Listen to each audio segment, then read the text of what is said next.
ఇందాక 'డబ్బు యావ 2లో స్కూళ్ళ గురించి మెన్షన్ చేస్తున్నప్పుడు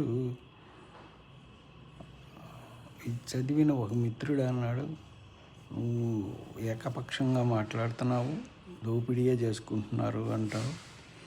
కానీ ఖరీదైన స్కూళ్ళు, అంతర్జాతీయ స్కూళ్ళు రకరకాల ఉన్నత ప్రమాణాలు పాటిస్తాయి, మంచి టీచర్లు ఉంటారు, అందువల్ల మనవాడు మంచిగా నేర్చుకుంటాడు కదా అన్నాడు.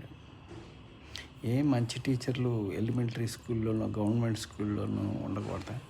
ఉండరా? ఉంటారు. కానీ మనకి ప్రభుత్వం స్కూల్ అనగానే దాని మీద ఒక తేలిక భావం వస్తుంది. గవర్నమెంట్దేగా, దాంట్లో ఏముంటుంది? ఎందుకంటే గవర్నమెంట్ ఆఫీసుల్లో పనిచేయని ఆఫీసర్లు, గవర్నమెంట్లో ఉండే అధికారులు, బాధ్యతారహితంగా ప్రవర్తించే అధికారులు, వీళ్ళందరినీ చూసి గవర్నమెంట్కి సంబంధించిందంటే దానికి బాధ్యతారహితంగా ఉంటారు, దానికి జవాబుదారీతనం ఉండదు అనేసి జనాలు స్టాంప్ కొట్టేసుకుంటారు. కాబట్టి ఎలిమెంటరీ స్కూల్ అంటే దానిలో ఏం చదువు చెప్తారు. ఇదివరకు చెప్పేవాళ్ళు.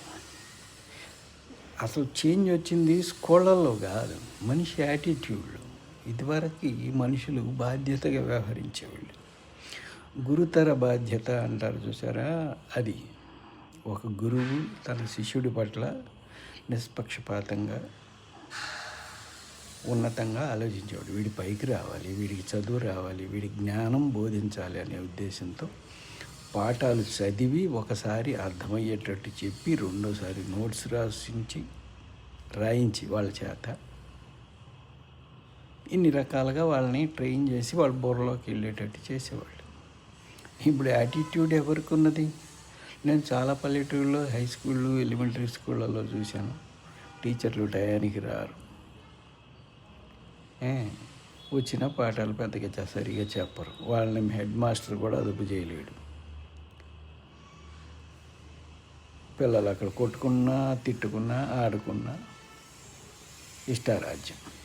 ఎందుకు? బాధ్యతారహిత్యానికి జనాలు అలవాటు పడిపోతున్నారు.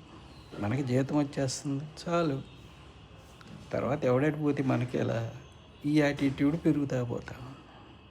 అందువల్ల గవర్నమెంట్ స్కూల్ మీద జనాలకి చిన్న చూపు, అందులో పనిచేసే వాళ్ళకి చిన్న చూపే. అట్లానే అన్ని స్కూళ్ళు ఒకలాగా ఉండవు. కొన్ని ఉన్నతమైన స్కూళ్ళు, కొంచెం మంచి హెడ్ మాస్టర్లు, మంచి స్టాఫ్ ఉన్నవాళ్ళు ఉంటారు. అక్కడ